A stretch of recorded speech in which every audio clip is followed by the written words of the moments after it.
இந்திய பங்குச் சந்தை ஏப்ரல் 29 புதன்கிழமை உயர்வுடன் நிறைவடைந்தது. இருப்பினும் வர்த்தக அமர்வின் பிற்பகுதியில் உயர்ந்த விலைகளில் முதலீட்டாளர்கள் லாபத்தை முன்பதிவு செய்தனர்.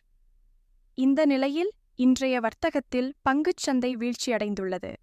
இந்த நிலையில் இன்றைய வர்த்தகத்தில் முதலீட்டாளர்கள் கவனிக்க வேண்டிய பங்குகள் எவை என்பதை பார்ப்போம். பஜாஜ் ஃபினான்ஸ் இந்தியாவின் மிகப்பெரிய வங்கி சாரா நிதி நிறுவனமான இது மார்ச் காலாண்டில் நிலையான செயல்பாட்டை பதிவு செய்துள்ளது. கடந்த ஆண்டின் இதே காலகட்டத்தில் ரூபாய் 4480 கோடி ஆக இருந்த நிகர லாபம் 22% உயர்ந்து ரூபாய் 5465 கோடி ஆக உள்ளது என அந்நிறுவனம் தெரிவித்துள்ளது.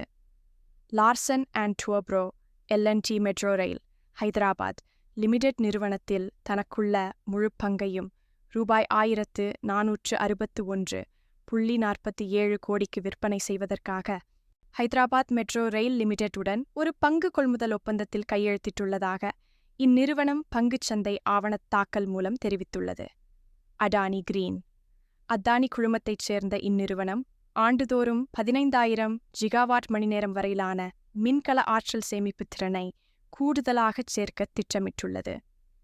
இத்திட்டத்திற்கு பல 1000 கோடி ரூபாய் அளவிலான முதலீடுகள் தேவைப்படும் என எதிர்பார்க்கப்படுகிறது. Motilal Oswal financial services Motilal Oswal finance services நிறுவனம் மார்ச் காலாண்டில் ரூபாய் 1461.47 கோடி அளவிலான ஒருங்கிணைந்த நிகர நஷ்டத்தை பதிவு செய்துள்ளது. கடந்த ஆண்டின் இதே காலகட்டத்தில் ரூபாய் 65 கோடியாக இருந்த நஷ்டம் தற்போது அதிகரித்துள்ளது. அதேவேளையில் இந்நிறுவனத்தின் செயல்பாட்டு வருவாய் கடந்த ஆண்டை விட ரூபாய் 65 கோடி உயர்ந்துள்ளது குறிப்பிடத்தக்கது.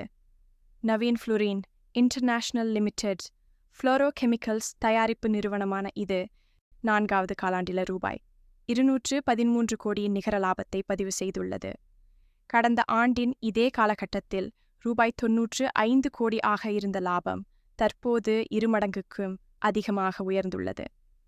ஐஐஎஃப்எல் ஃபினான்ஸ் ஏப்ரல் 29 புதன்கிழமையன்று பங்குச் சந்தையில் தாக்கல் செய்யப்பட்ட ஆவணங்களின்படி இந்நிறுவனம் 4வது காலாண்டில் மிகச்சிறந்த செயல்பாட்டை வெளிப்படுத்தியுள்ளது. கடந்த ஆண்டின் இதே காலகட்டத்தில் ரூபாய் 207.7 கோடியாக இருந்த நிகர லாபம் தற்போது ரூபாய் 586.8 கோடி ஆக பெருமளவு உயர்ந்துள்ளது.